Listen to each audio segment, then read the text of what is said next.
Muy buenas tardes, bienvenidas, bienvenidos a una nueva actividad aquí en la Carpa de la Palabra. Esta es la sección Primeros Lectores y Mundo del Cuento. Hoy estamos aquí para una de las actividades que a mí particularmente más ganas tenía de traer este año a la semana. Queremos pensar, queremos hablar con vosotras y con vosotros con la situación de censura.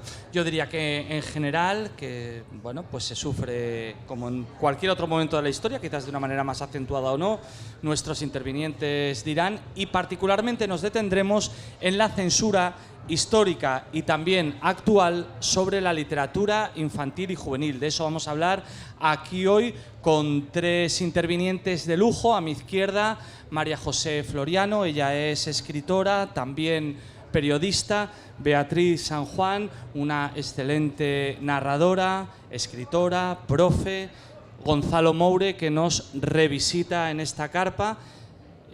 Bueno, como muchos y muchas ya sabéis, porque lo habéis venido a escuchar hace poquitos días cuando homenajeábamos uno de sus libros, Palabras de Caramelo. Él es escritor, ha escrito mucho y bien, por ello ha recibido un montón de reconocimientos, entre otros el Premio Cervantes Chico aquí en nuestro país, y es un hombre muy conocido en muchísimos coles. Seguro que muchas profes que estáis aquí, pues bueno, habéis trabajado con él un montonazo de cosas. En todo caso, si os parece, amigos, amigas, vamos al turrón, o vamos a la censura en este caso. ¿Prefieres el turrón que la censura? Bien, este es un buen tema también para comenzar el debate. ¿Mejor turrón o censura? Ahí me gustaría un poquitín que cada uno me dijerais de qué hablamos, en vuestra opinión, cuando hablamos de censura. ¿Qué es la censura? Y luego, pues bueno, vamos a ir un poco desgranando este tema y también ir pensando también vuestras preguntas, opiniones, porque bueno, hemos querido reservar una hora para este debate, cosa poco habitual aquí en la Semana Negra. No sé por dónde queréis empezar, derecha, izquierda. ¿Es un problema a la hora de hablar de censura? ¿Empezamos por la derecha o por la izquierda? Por la izquierda, a la hora de hablar de censura, bien, Gonzalo Moure entiende que si se habla de izquierda hay que hablar si se habla de censura hay que empezar por la izquierda. Yo estaré a la derecha. Muy bien, muy bien. Bueno, muchas gracias. No sé si darte las gracias, Gonzalo, o todo lo contrario. Bueno, te doy las gracias siempre. Es un melón complicado, interesante y que genera... La verdad que lo hablábamos antes, ¿no? Cuando se planteó esta mesa y hablar de este asunto, la situación no era la que es exactamente ahora, ¿no? Con lo cual da todavía más de sí. Pero bueno, llevo días intentando pensar de qué podemos hablar, sobre todo qué podemos aportar a un tema del que se ha hablado mucho y sobre el que se está generando, en mi opinión, también mucho ruido y mucha confusión. Y pensaba qué hay detrás de la palabra censura, ¿no? Cuáles son todas las acepciones posibles, porque todos creemos saber lo que es la censura, pero realmente quienes la ejercen o quienes la ejercemos, ¿no? Quién sabe si sabemos realmente lo que significa o lo que supone o qué hay detrás de ella. Y entonces ahí quizá Bea, quizá Gonzalo Moure pueden seguir con el melón y comentar algo más. Bueno, bienvenidas, bienvenidos a la censura, y realmente voy a tomar las palabras de Perry Nodelman, un gran especialista en literatura infantil y juvenil, que tiene un famoso artículo titulado Todos somos censores. Hablar de la censura no puede nunca ser algo en lo que colocamos a los demás en otro bando, siempre. Nosotros somos no censores, somos los que tenemos la razón, los que sabemos, los que decimos qué es lo que está bien, lo que está mal, y todos los demás son los que se equivocan y hablan de censurar, prohibir, silenciar. Tenemos muchas formas de censura, no todas son iguales. A veces nos centramos en las que son más mediáticas y otras, sin embargo, pues se ejercen sin ningún pudor continuamente. Tomando, como digo, esa referencia del artículo de Nodelman, él hace muchísimo hincapié en el tema de la edad. ¿Qué pasa? Que no hay ningún territorio que padezca más la censura que la infancia. Y es básicamente por la edad. Como son pequeños, no saben, no entienden, necesitan de nuestra guía, y no solo guía, tiene que ser algo mucho más claro para que sepan claramente lo que pueden, no pueden ver, oír, asumir, experimentar y, por tanto, a través de la lectura, ejercer esa persona que están desarrollando. Entonces, bueno, yo ya me sitúo en ese territorio, en el territorio de la infancia.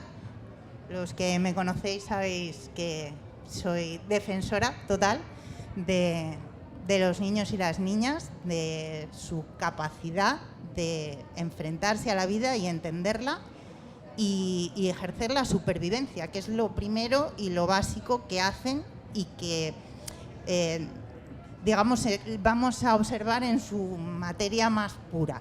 Así que yo me voy a quedar ahí, voy a pasarle el melón, como dice María José, a Gonzalo, y luego seguimos con el tema de estos niños, de esta primera infancia. Yo siempre rebobino mucho, soy muy peligrosa con el rebobinado.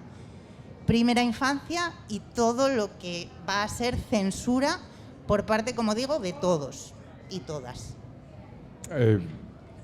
Yo estoy totalmente de acuerdo con lo que... Bueno, buenas tardes a todos y a todas. Es un placer teneros aquí y poder hablar de este tema que efectivamente cuando lo planteó ya David hace tiempo no estaba tan de actualidad y ahora, por desgracia, lo está, y mucho, y como una amenaza real. Cuando yo empecé a leer, los libros más interesantes estaban censurados en España.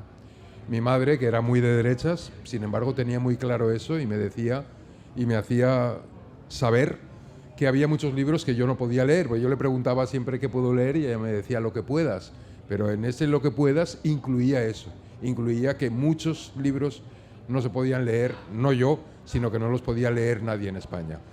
He de decir que, por ejemplo, Pipi Calzas Largas, sin la cual todas las chicas y chicos que pasan por la Semana Negra, que se van más bien a la parte de la Noria, no vestirían como visten ahora si no fuera por Pipi Calzas Largas, que no fue autorizado en España hasta 1976, si no me equivoco, y gracias a que vino una serie de televisión, si no hubiera seguido siendo censurado todavía. Pero claro, bueno, Pipi Calzas Largas es un buen ejemplo para nuestra literatura, la literatura que nosotros tratamos de escribir, o el público al que más o menos nos dirigimos o sobre el que hablamos.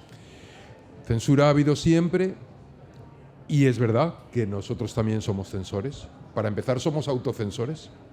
Yo no lo puedo evitar. Cuando escribo para un público juvenil, o cuando me voy a presentar o cuando me iba a presentar, que ya no me presento, pero bueno, cuando me iba a presentar a premios como El Barco de Vapor, pues obviamente, claro, siendo una editorial religiosa, Sociedad Marianista o Santa María, o no sé cómo se llama muy bien, editaba libros que iba a llevar después a colegios religiosos. Por tanto, ¿podría yo negar que yo he sido censor de mí mismo? Sería un acto de hipocresía. Claro que lo he sido. Claro que ha estado en mí. ¿Pero por qué ha estado? Porque existía la censura. Es decir, no... antes les decía a ellos que mi mejor editora, la mejor editora que yo he conocido, era Elsa Aguiar, y era la directora editorial de SM, del Barco de Vapor y de Gran Angular. Y nunca he tenido una editora tan progresista a todos los niveles, de las ideas y también dentro de lo que es literatura, la capacidad que tenía para alentarte, para escribir con riesgo, para escribir verdadera literatura, que es la que surge del alma y no la que surge de lo que te imponen. Ella era ajena a esa censura estructural de pertenecer a una editorial religiosa, tampoco. Por tanto, no solamente nosotros nos reconocemos como autocensores, sino también reconocemos que la estructura en la que nosotros nos amparamos para escribir los libros que escribimos siempre ha sufrido la censura. El problema es que actualmente es muy posible que dentro de muy poco tiempo nos encontremos con que cuando David o cuando Bea o cuando María José vaya a una escuela con un libro podamos sufrir el PIN parental, ¿no? Se llama. Yo lo sufrí, pues igual hace 20 años, en Miami. A mí me llamaron para hablar de un libro. Me llamó el Ministerio de Educación, además. Me contrató el Ministerio de Educación para ir a colegios para estudiantes de español para hablar de ese libro. Cuando llegué, determinados padres, no todos, obviamente, pero unos cuantos padres habían vetado ese libro porque el protagonista era un niño saharaui, por tanto árabe, y por tanto islamista. Era un momento, en el momento de la guerra de Irak, etcétera, y probablemente había alguna razón, por llamarlo de alguna manera. Pero yo tuve que hablar de las flores del campo, porque no podía hablar de ese libro. Eso va a ocurrir en España muy pronto. También van a decir de ese libro, de un libro de gitanos, del gallinero de María José, pues es probable que por cierto se presentará en esta misma carpa dentro de pocos días. ¿De cuántos? ¿Ya di el día? Pues el viernes, el sábado... Viernes 14, 6:30. Viernes 14, 6:30. Bueno, es un libro impresionante, de verdad, os va a encantar. Bueno, pues ese libro probablemente será censurado en algún AMPA y dirán, no, ese es un tema que para qué molestar a los niños lo que necesitan es lecturas para ser felices, Y yo creo que ese sí que podría ser un tema interesante, ¿no? A partir de ahora. ¿Qué es lo que se supone que es la literatura infantil? ¿Para qué es la literatura infantil? Y por tanto, esa censura estructural, que no es ya ideológica, sino del propio concepto. ¿Por qué se escribe o por qué se publican libros para niños? Para que, como dice un colega nuestro, no voy a decir su nombre porque me avergüenza lo que dice en los colegios, cuando dice que nuestra literatura no es una literatura real, que es una literatura simplemente para que los niños aprendan a leer, para que cuando luego sean grandes ya puedan leer los libros de verdad. Y lo dice él de sus propios libros, o sea, pero él es consciente de eso. Un grande de la patria. Un grande de la patria. Entonces yo creo que el tema puede ser muy interesante, ¿no? Es decir, empezar por ahí. Es decir, cuando escribimos, ¿qué pretendemos? Remover, conmover, emocionar, divertir, entretener, enganchar, como dijo otro autor en la entrega de premios del Barco de Vapor. No, yo he escrito este libro para enganchar. Pues bueno, pues es un tema para debatir también, ¿no? Que yo lo debatiría con él. Bueno, se han abierto ya un montón de melones, y hablando de melones, de turrones, de censuras, en las intervenciones iniciales de nuestros tres intervinientes. Hemos hablado ya de PIN parental, de censuras completas, de precensuras, hemos hablado de infancia, pero muchos habéis hablado, o todos, yo creo, todas, en vuestras intervenciones os habéis referido a que la censura es un fenómeno que no conoce pues de principio, quiero decir, vamos a decir que es consustancial a nuestra historia, y en ese sentido me gustaría un poquitín, Bea, que nos hablaras pues brevemente, nos contextualizaras lo que es la censura dentro del proceso general de cuento tradicional y de lecturas para primeros niños y niñas a lo largo de la historia, cómo ha sido esta selección, esta censura de contenidos y cómo se ha ido desarrollando a lo largo de la historia. Que igual da para una conferencia, pero... Efectivamente. Como os decía antes, yo soy muy peligrosa rebobinando, así que si empezamos a rebobinar, yo me voy a la preescritura, a cuando la forma en que escribíamos no tenía instrumentos más que la propia voz, la palabra, darle una forma que permaneciese oralmente, pudiese legarse. Yo siempre digo, seguro que repitiendo lo que ya he leído en algún otro sitio, que es lo que hacemos los folcloristas, pues siempre digo que en realidad la lectura es la permanencia de la palabra. La escritura ha sido, por ahora, creo que el instrumento más efectivo para esa permanencia, pero no, desde luego no el único ni el primero. Lo primero que teníamos era esa oralidad y también otros signos, como pueden ser los signos, digamos, por ejemplo, en las cavernas. Tenemos signos que son imágenes, tenemos signos que son conteo, no propiamente escritura. Tenemos muchas cosas. ¿Estaban censuradas esas cosas? La oralidad, los signos utilizados para otra cosa. Yo cuando rebobino y voy a de dónde sale la censura, llego a la necesidad del arte, a que el ser humano no puede sobrevivir solo con lo funcional. No somos capaces de sobrevivir solo con tener comida, con tener calor, con tener alguien que nos dé lo que siempre llamamos lo básico. Si no tenemos eso que nos distingue de todas las demás especies, esa comunicación, esa transmisión, esa historicidad de que lo nuestro no es solo para nosotros, sino que es para nuestros descendientes, seguimos viviendo en los que nos suceden, no somos humanos.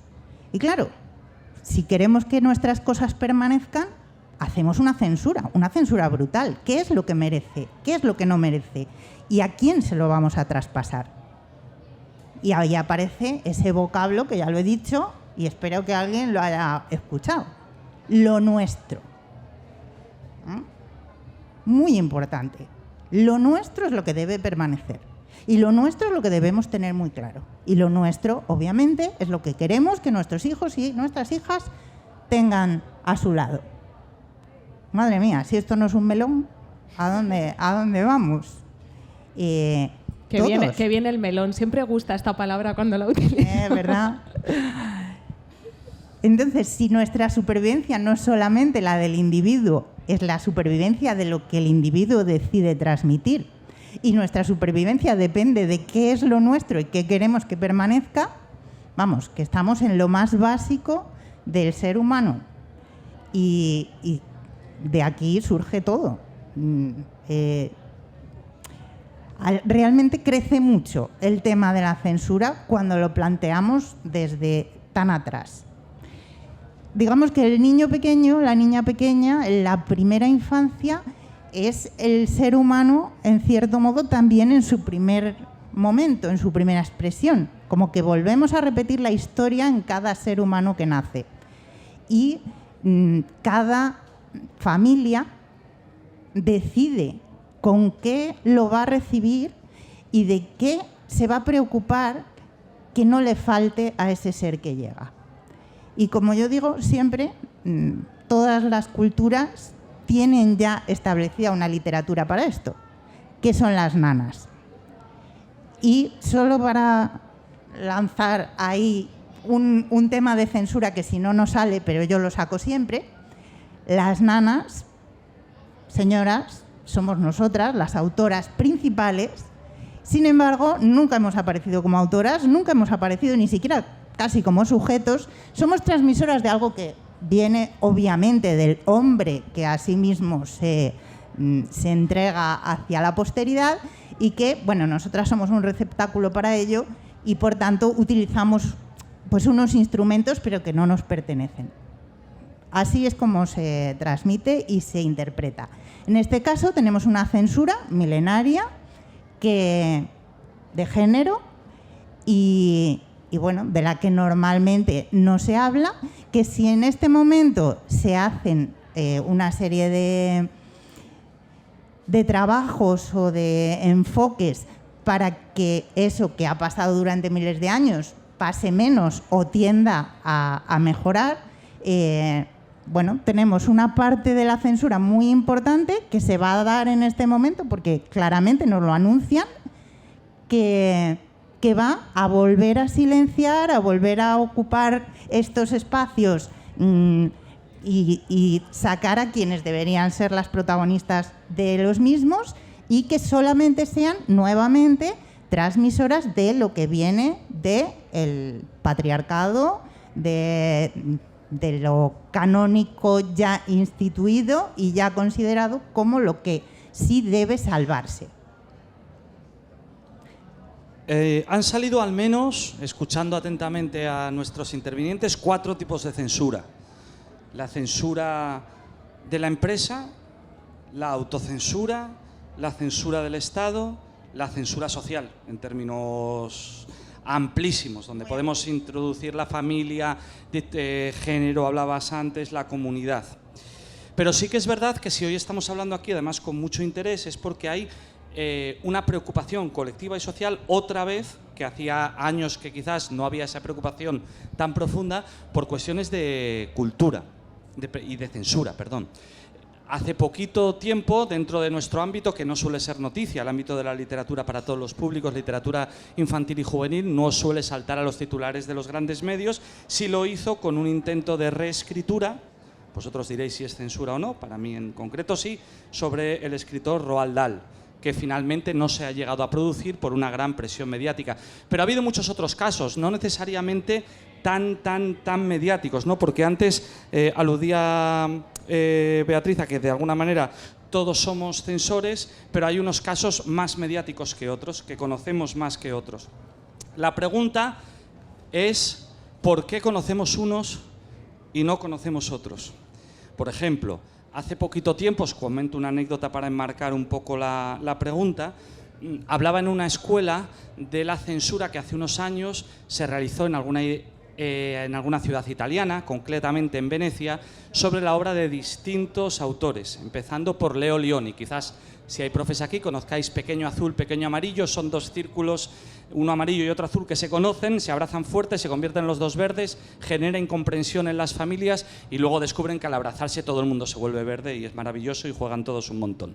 Ese libro se censura en Venecia, se prohíbe que las escuelas infantiles, que dependen del ayuntamiento de esta ciudad, que empieza a gobernar la extrema derecha, alberguen este tipo de libros. Esto aquí en España prácticamente no se conoció. Nosotros seguramente sí, porque nos preocupan estos temas.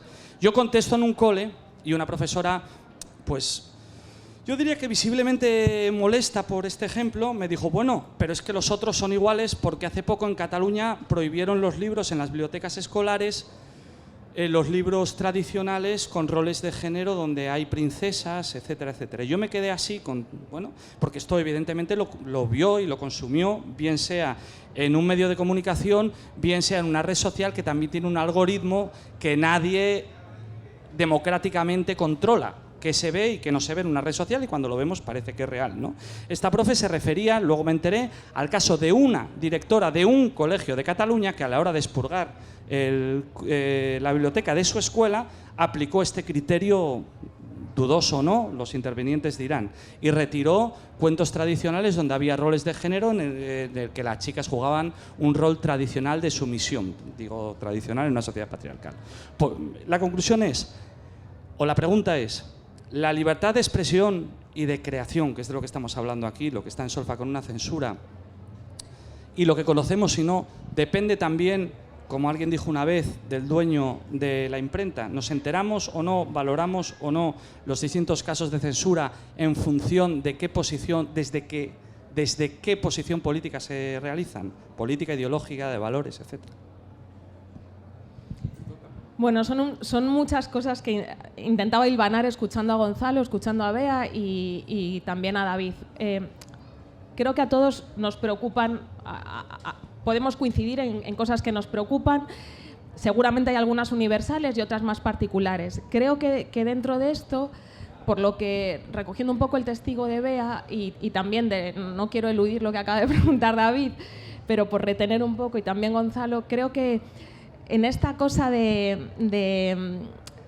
me preocupa que no sepamos, y quizás estoy cayendo también en lo que estamos justamente hablando, ¿no? en las verdades absolutas. O sea, me preocupa que no identifiquemos este tema también tan permanente en lo que hacemos, que tiene que ver con la realidad y con la ficción. Y cuando al principio hablaba de qué hay detrás de la censura, que parecía que era una forma de pasarles el micro, pero no era eso, lo pensaba y es realmente qué hay detrás de esta palabra, ¿no? Hay miedo, hay dolor, hay temor, hay otras necesidades y entonces en función de eso, cuando Bea estaba hablando de esa necesidad del arte, ¿no? de esos fundamentos tan primigenios desde que llegamos al mundo, es que cuando estamos escribiendo y cuando estamos contando y cuando estamos a través de cualquier expresión artística, no estamos sino comunicándonos a través de símbolos.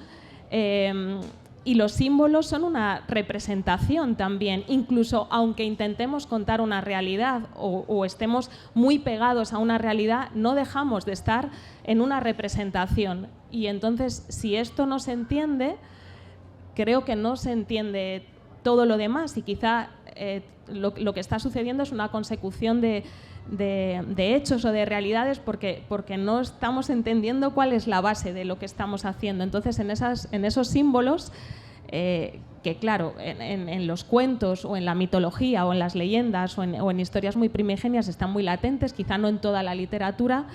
No estamos hablando, como hablabas también, de roles de género, ¿no? O sea, o como hablaba Bea, de lo nuestro, vamos a suprimir esto porque no es lo que queremos que se cuente, y creo que por ahí hay una confusión muy grande.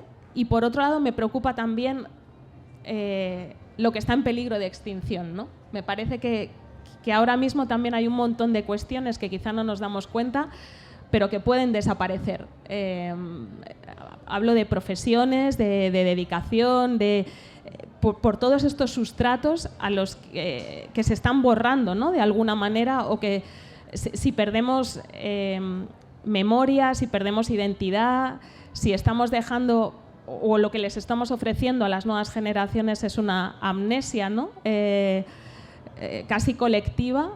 Entonces, ¿qué es lo que nos queda, ¿no? Si no tenemos esa posibilidad de expresarnos y que sustente al final un imaginario colectivo, ¿qué es lo que nos va a quedar, ¿no? Y a partir de ahí, ¿cómo podemos construir otra situación? Y eso es algo que sí que me preocupa mucho y también le doy vueltas a esos peligros de extinción, ¿no? Porque de alguna manera es lo que se ha hecho en algunas épocas. Ha habido otras, ¿no? Eso, cuando escuchaba a Gonzalo, que tuve la fortuna de estar con él también hace un mes por El Gallinero, que se presentó en Oviedo, y él decía algo, ¿no? Que el mundo solo camina en una dirección. Y sí, seguramente yo le he seguido dando muchas vueltas a esta idea, que quizá Gonzalo quiera o no desarrollar más, o quizá quiera hablar de otras cosas, pero al mismo tiempo que camina en esa dirección, creo que el peligro de borrar un montón de líneas de sucesión, de cargarnos todos los referentes, es algo que nos deja completamente desnudos a nosotros y a los que nos suceden. Sí, claro. Claro que camina en una dirección, pero no camina en una línea, en una rampa ascendente permanente, sino que avanza y avanzamos en dientes de sierra. El problema o la virtud o la suerte es que cada vez que se inicia la subida se llega hasta un punto, luego se baja, pero luego cuando se vuelve a ascender, se asciende hasta un punto. A ver, yo estos días estaba leyendo un libro en el que episódicamente hablaba de los medios de sanidad en el siglo XVIII. Brutales. Cuando se avanza y se llega al siglo XIX, curiosamente, se está entrando en la etapa victoriana. Es decir, se está retrocediendo en matriarcado, en patriarcado, en roles, etcétera. Se está retrocediendo muchísimo y, sin embargo, se ha avanzado en medicina, cosas que no van a retroceder nunca. No va a venir nadie de Vox a decirnos que se puede hacer una operación sin... Terraplanistas. Vamos a ver, no creo que lleguen a decirnos que no podemos desinfectar las heridas, que es malo desinfectar las heridas. Es decir, pero las transfusiones de sangre seguramente... Bueno, las sí. transfusiones de sangre hay sectores, pero bueno, no creo que eso tampoco se llegue a prohibir. ¿Estamos en peligro de un gran retroceso? Sí, claro que sí. Es que hay que recordar que hace 80 años nada más no solamente se prohibía, sino que se exterminaba, se fusilaba, se mataba a nuestras... Todavía yo tengo un tío que no sé dónde está enterrado, fusilado por los falangistas. Es decir, la flecha social, la flecha de los avances sociales creo que es imparable, pero tenemos que saber que va a sufrir retrocesos.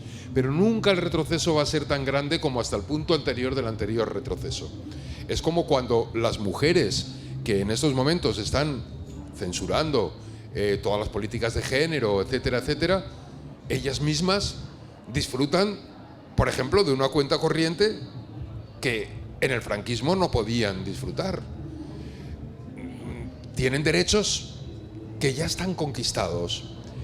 ¿Cuál es, por tanto, y yo creo que ese es un poco, sí, están conquistados, hay derechos sociales, vamos a ver, yo creo que tendría que ser un retroceso tan grande que puede llegar a haber de nuevo una guerra civil, que nos fusilen y que aparezcamos todos en las cunetas, la mayoría de los que estamos aquí, sí, puede suceder, pero yo creo que aun sucediendo eso, cuando todo eso pasara, volveríamos a estar en un punto más alto del que habíamos estado anteriormente, en el punto alto de la historia. Es discutible y bueno, está muy bien porque veo muchos movimientos de cabeza por ahí. Es estupendo que los haya y es estupendo que pueda haber luego un debate sobre estas cosas. Porque, claro, a ver, esto no es más que un análisis social. Yo no soy sociólogo, bueno, estudié ciencias políticas, pero ni siquiera las acabé. Yo no lo digo por hacer un análisis social simplemente, o un análisis político. Lo digo por saber cuál es nuestro papel. ¿Cuál es nuestro papel como escritores? ¿O cuál es el papel de los escritores? Porque los escritores nos vamos extinguiendo y vamos dejando otros que vienen detrás de nosotros. ¿Cuál tiene que ser el papel de los escritores? Hace muy poco discutía con muchos escritores en una juntanza muy buena sobre la inteligencia artificial.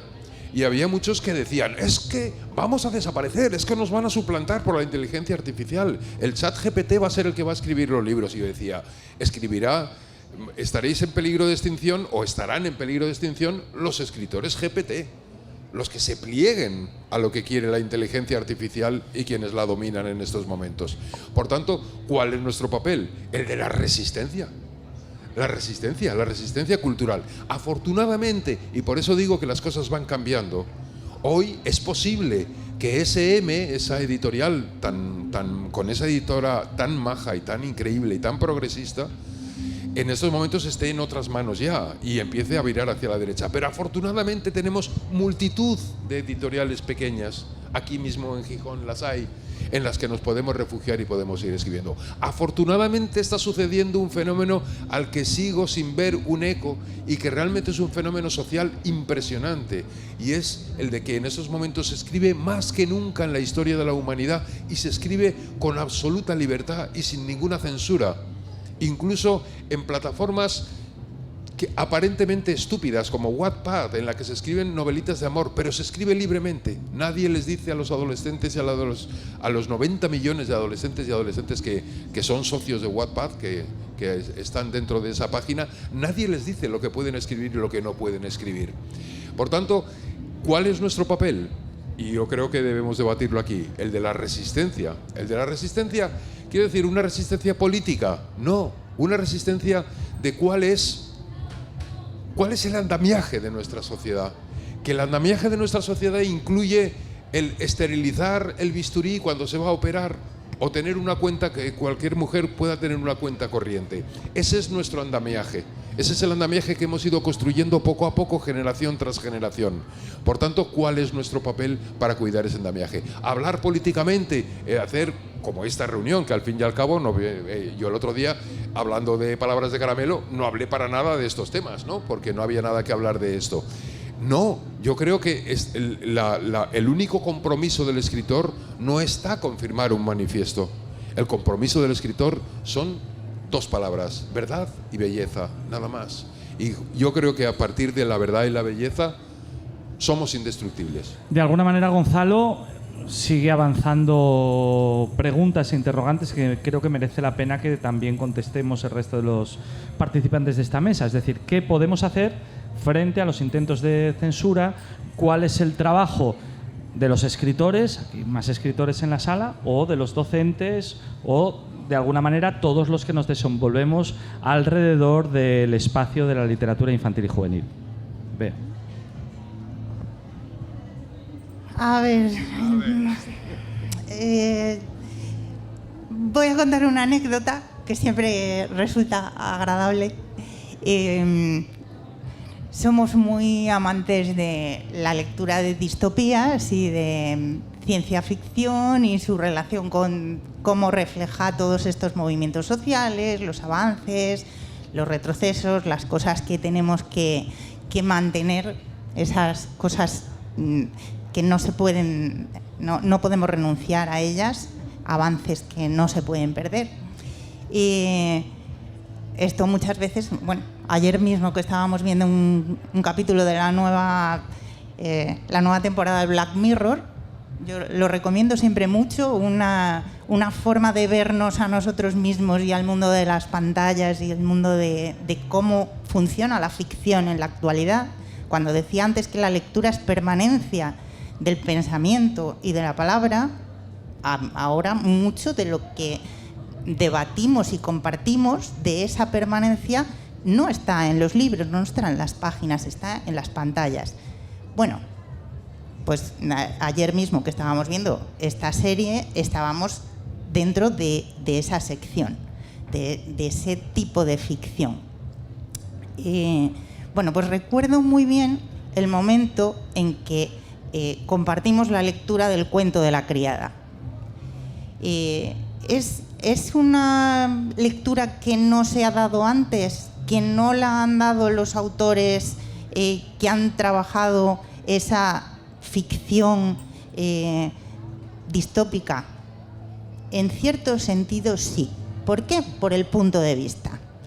El punto de vista ante el cual mis hijos quedaban realmente impactados es el punto de vista de verdad desde la mujer. La mujer es la que es víctima, la mujer es la que cuenta qué pasa desde la víctima.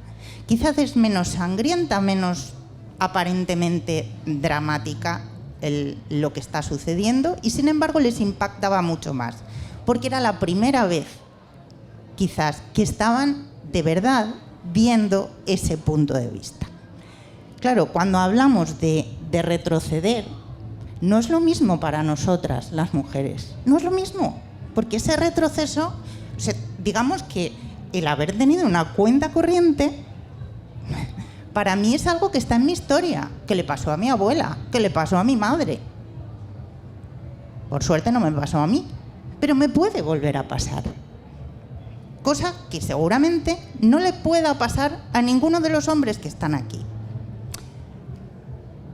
Claro, yo entiendo que es difícil situarse en ese punto de vista y pensar que te pueda dar miedo volver a un lugar donde realmente, si lo piensas, nunca has estado.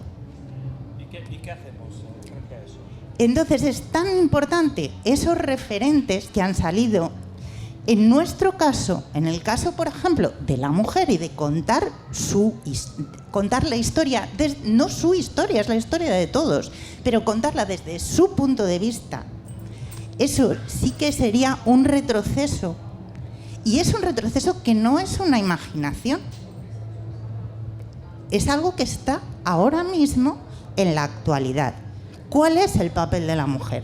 Si tiene que volver a ser el que era históricamente, porque era mejor. Estábamos mejor así cuando nos ocupábamos de nuestros hijos. Y esto se está yendo al garete porque las mujeres no están haciendo lo que deberían hacer. Y ese discurso está ahí en la calle. María José. Tengo aquí... Bueno, quería... Igual, retomo un poco hilo de Bea, hilo de Gonzalo. Gonzalo terminaba con somos la resistencia. Dime. Pega bien.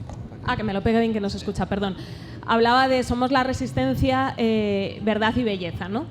Entonces pensaba en torno al concepto de verdad. Creo que quizá porque ando dándole vueltas también a las violencias y a las distintas formas de violencia, y creo que la censura también es una forma de violencia, ¿no? Y pensaba que, dándole vueltas a esto, creo que nuestra lucha de fuerzas, bueno, he llegado a una pequeñísima conclusión que diréis, quizás es una obviedad, pero creo que todo esto tiene que ver con nuestra necesidad de ser y nuestra necesidad de existir, ¿no? Y cada uno encuentra la manera de ser y de existir a toda costa, de una forma o de otra, ¿no? Y en este concepto de verdad creo que tiene mucho que ver también el tema de las verdades absolutas, ¿no? Todos nos creemos como en posesión de una determinada verdad, de una determinada lo nuestro, ¿no? Eso que decía Bea, y entonces en esa verdad absoluta no dejamos espacio ni al diálogo, ni a conocer al otro y demás. Decía Susan Sontag, decía algo así como que ella creía que la verdad no es algo que se sabe, sino que es algo que se dice, y que si no existiera la literatura o la escritura no existiría la verdad. y también decía que creía en ella, esto me gusta mucho, pero que le gustaba la verdad de la literatura porque te permitía que dos cosas distintas y opuestas pudieran ser la misma verdad, ¿no? Y entonces creo que en ese papel estamos, ¿no? En la multiplicidad, en la pluralidad y en ese antídoto que realmente lo tenemos en nuestra mano, que es la literatura. Vamos encarando el final de esta mesa redonda. Sí me gustaría plantearos un par de interrogantes antes de dar la palabra al público y os ruego para ello la mayor concreción y síntesis posible. Hemos hablado de la censura en términos muy generales, nos hemos metido también en las cuestiones históricas, en los grandes temas de censura del presente. Por ejemplo, ahora nos hablaba también Bea del papel de la mujer en la cultura, en el arte.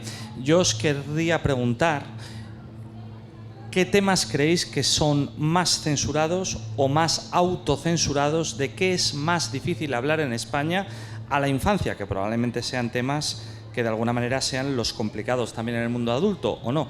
¿Cuáles son los temas de los que realmente es difícil hablar en un libro dirigido a niños y niñas? ¿Y por qué? Pero lo mayor, duro y al melón.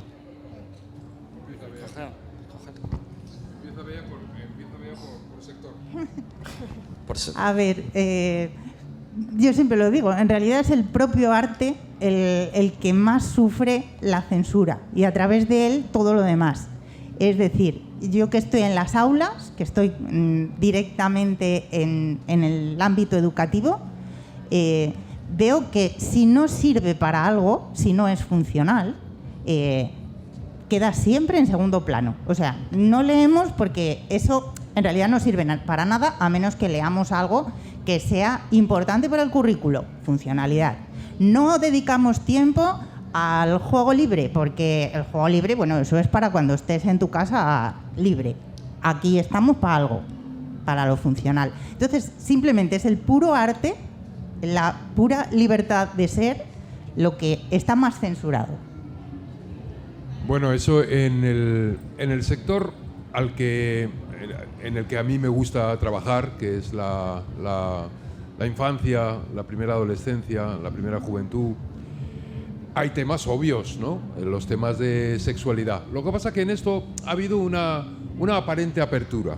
Ha habido una aparente apertura. De hecho, las propias editoriales religiosas incluso, encargan, entre comillas, libros sobre, por ejemplo, hace muy poco, estoy recordando ahora, que en una comida en la que había escritores, había una chica, una escritora, que había escrito un libro muy valiente sobre las familias y los diferentes tipos de familias. Y sorprendentemente había allí en la mesa otra chica que dijo: yo tengo un libro también sobre eso, y lo tenía en la mano y lo enseñó. Y en su libro sobre las familias, los diferentes tipos de familias, excluía las que os podéis imaginar, no estaban. Y ella misma, sin embargo, hablaba con auténtico orgullo de ese libro, porque era suyo, simplemente porque era suyo. Pero ella se había sometido a la censura. Los temas de sexualidad, los temas políticos directamente. Yo tengo un relato en un libro de cómo fui torturado durante 11 días hasta que un policía se corrió mientras me golpeaba con una porra en las dependencias de la Dirección General de Seguridad. Yo ese libro esperaba que me llevaran a muchos institutos a hablar de él. Lo había editado Calandraca, que es una editorial de esas pequeñas, valientes y progresistas. Pues no me han llevado a ningún centro para hablar de eso. ¿Por qué? Porque chocaba ideológicamente con muchos de los alumnos y muchos de los profesores, y tratar ese tema era vidrioso. ¿Quiere decir eso que yo tenga que insistir y escribir más sobre eso, sobre las torturas, sobre las detenciones? No, yo vuelvo a lo mismo. Yo vuelvo a que, en primer lugar, que no se oculte una parte de nuestra historia. Y estoy recordando también, por ejemplo, un libro de Delvives, de una editorial puntera, que está en muchos colegios de aquí de Gijón, porque he ido con ella, con algunos libros míos, un libro sobre una biografía de Miguel Hernández, en la que acaba diciendo: Miguel Hernández murió en 1949 de tuberculosis. Es decir, la verdad yo creo que es el principal objeto de la censura al final. Por eso antes decía verdad y belleza.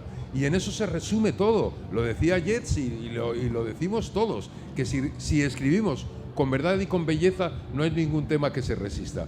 ¿Eso quiere decir que pueda yo hablar ahora en un libro dirigido a niños de homosexualidad, de masturbación, de cualquiera de esos temas? Pues seguramente no me lo editarían, pero tenemos también que, cuando es necesario, lo que yo no aceptaría, y me parece también una autocensura terrible, es que yo mismo diga, voy a escribir un libro sobre esto, voy a escribir un libro sobre la homosexualidad o sobre la masturbación o sobre cualquiera de esos temas polémicos. No, que cuando con naturalidad surja dentro de un libro, que surja intentando defender, por supuesto, nuestros propios criterios.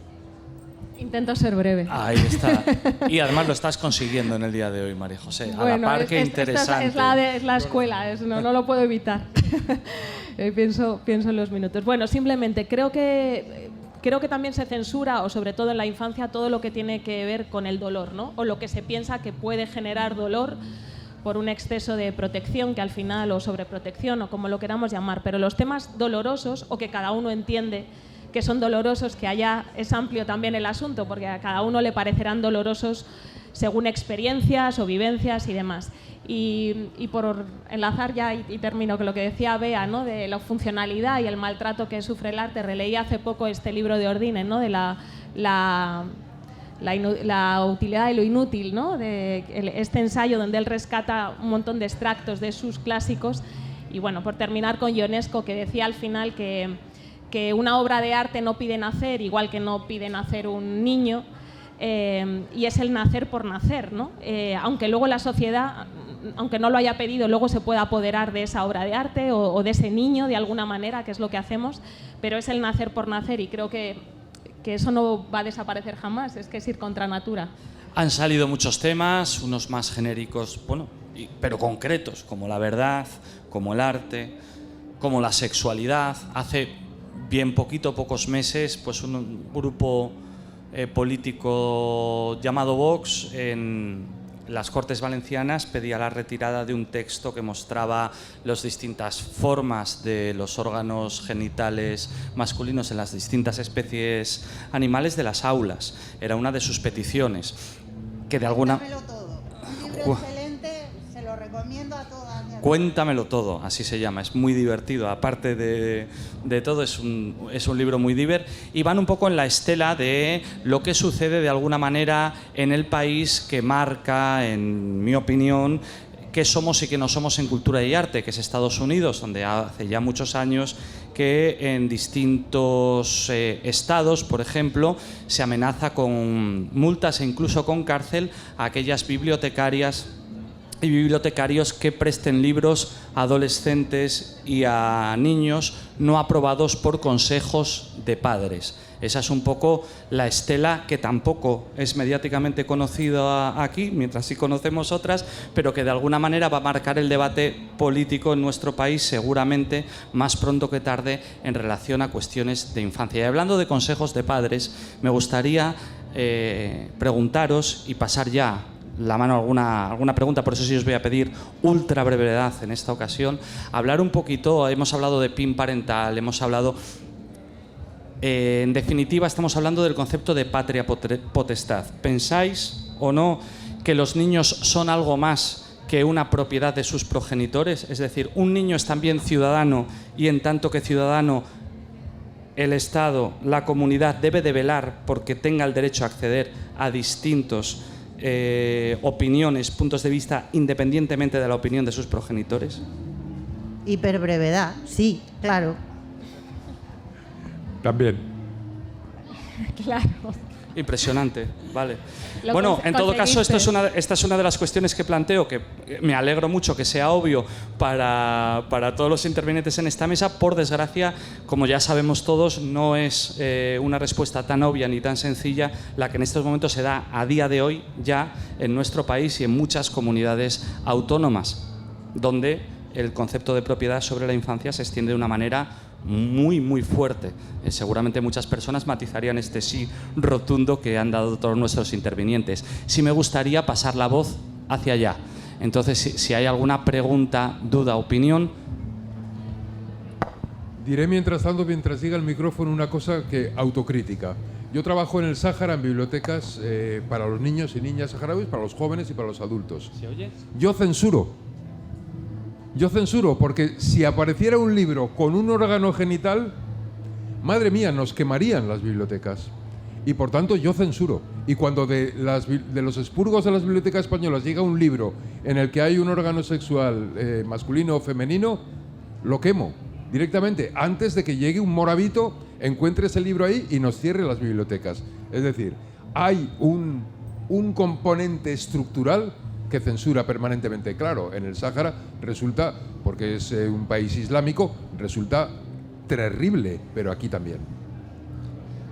Sí, bueno, mi pregunta es, ¿no consideráis que la censura en la literatura infantil y juvenil ha ido a más porque también se ha hecho esa censura en cómo se muestra a la infancia y la juventud en las películas o series mainstream, novelas en ese sentido? Como que hemos infantilizado a los adultos en cómo vemos la sociedad, cómo la retratamos, y eso ha hecho que la censura en la literatura sea mayor. A ver, hay una mezcla. Por ejemplo, una cosa importante es que es diferente la fecha en que nos llegan los libros de la fecha en la que han sido escritos o pensados. Muchas cosas nos llegaron a España con mucho retraso y vivimos como un momento álgido de libertad de edición de textos que en realidad tenían ya muchísimos años. Y eso, de hecho, sigue pasando a día de hoy, que seguimos editando clásicos de otros espacios, de otros lugares. Entonces, eso hace que cambie mucho la visión de qué es lo actual y lo que no lo es. Digamos que en el terreno de la creación sí que él lo estaba comentando. Sí que hay un retroceso, porque si sientes una censura sobre esa actividad de creación que te lleva incluso a ti mismo a censurar lo que escribes y de qué manera lo escribes, sí que hay un retroceso. Pero claro, lo que sí que hay es mucha más difusión de literaturas. Entonces, convive con que puedan llegarnos, y por eso es muy interesante que haya realmente circulación de literaturas de muchos lugares diferentes. Nos pueden llegar, estoy pensando ahora mismo en la literatura argentina, como esa censura política, sexual, que se ejerció durante la dictadura y que luego ha dado lugar a muchísimos textos muy potentes que hablan sobre ello y que luego nos llegan a nosotros. O sea, estoy pensando ahora mismo en un libro titulado De la boca de un león, o En la boca de un león, de Inés Garland, que ganó el premio del Vives hace 3 años, 3 años, y que habla sobre abuso, habla sobre sexualidad, habla sobre censura, realmente mucho, y autocensura y censura dentro de la familia. El que viajen estos textos, el que se abran estas convocatorias, hace que sea más fluido que el decir hasta aquí se sube, hasta aquí se baja. Hay como olas que se entrecruzan. Entonces, por un lado sí, pero por otro no, todavía estamos en un momento álgido de otras corrientes. ¿Alguna pregunta más? ¿Opinión? ¿Duda?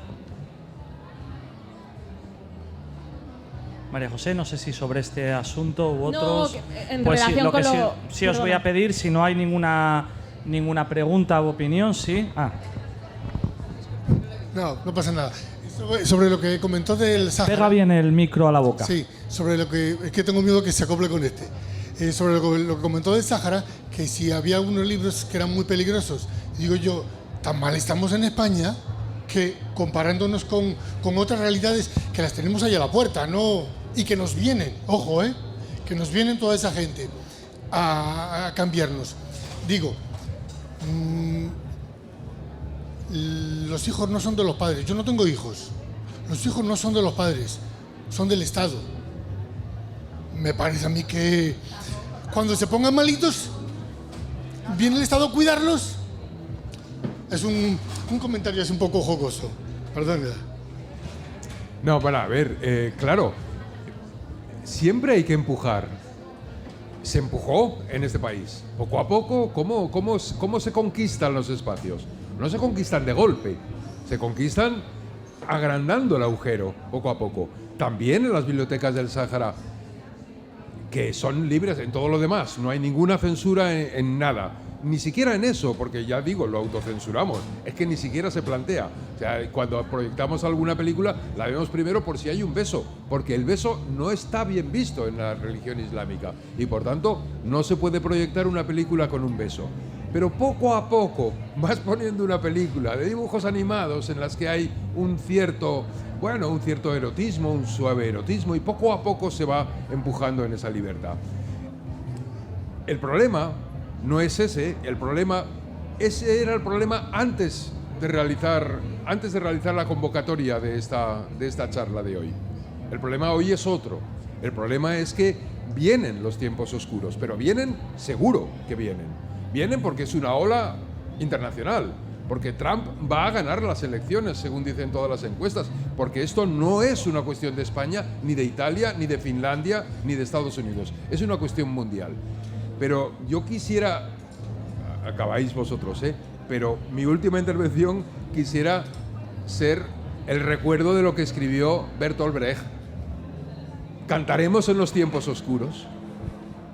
También cantaremos en los tiempos oscuros. Me quito la gorra de moderador, 30 segundos. 1, claro que viene gente que aporta otras visiones, pero las visiones, quien vienen a transformárnoslas, son redes sociales, son empresas que tienen propietario y que además se desarrollan culturalmente fuera de aquí y no en los países empobrecidos, sino en los más ricos, que son los que nos tratan de imponer su punto de vista y lo consiguen en gran medida. 2, la familia es fundamental en el cuidado de los niños y niñas. Yo he preguntado si, independientemente de la opinión de los padres, hay ciertas cosas que los hijos tienen derecho en tanto que ciudadanos, independientemente de lo que diga su padre, su madre o su abuela. Es decir, si como ciudadanos tienen derecho a saber lo que es la democracia, independientemente de que sus padres no lo quieran. Si tienen derecho a saber que se puede creer o no creer en un Dios. Un montón de cosas si tienen derecho en tanto que ciudadanos. Eso es lo que yo planteaba y preguntaba. Bueno, termino un poco también por lo que decías tú. Yo creo que el concepto de infancia también se sabe que ha ido cambiando a lo largo del tiempo y eso lo decidimos los adultos, además, cuando un infante a lo largo de la historia, pero vamos, sin irme muy atrás, siglos atrás, 18, 19, un infante no tenía criterio, ¿no? De ahí viene la palabra infante, ¿no? El que no habla, el que no es, el que no se considera. Y como eso ha ido cambiando, de repente sí han tenido más capacidad o se les ha considerado con otra posibilidad y en esas oscilaciones andamos, yo creo, un poco todavía, ¿no? Según las sociedades. Y de hecho, bueno, los hermanos Grimm, ¿no? Cuando en este momento, por recurrir a un momento de la historia conocido por todos y todas esas narraciones se fueron recopilando y se fueron... ya se empezaron a edulcorar porque se pensaban que no eran para ellos, pero los niños, la infancia una vez más volvió a decidir y ellos a lo largo de la historia y de la historia de la literatura han decidido cuando determinadas narraciones los adultos pensamos o pensaron que no eran para ellos y se quedaron con esas historias, o cuando al contrario se pensaban que eran para ellos y las expulsaron y no las quisieron. Y yo creo que eso seguirá sucediendo. Confío plenamente en la infancia, claro que sí. 30 segundos, Bea, ¿quieres para cerrar? Pues señor, esto era un rey que tenía 3 hijas. Las metió en 3 botijas y las tapó con pez. ¿De verdad queréis que os lo cuenten otra vez? Gracias, Bea.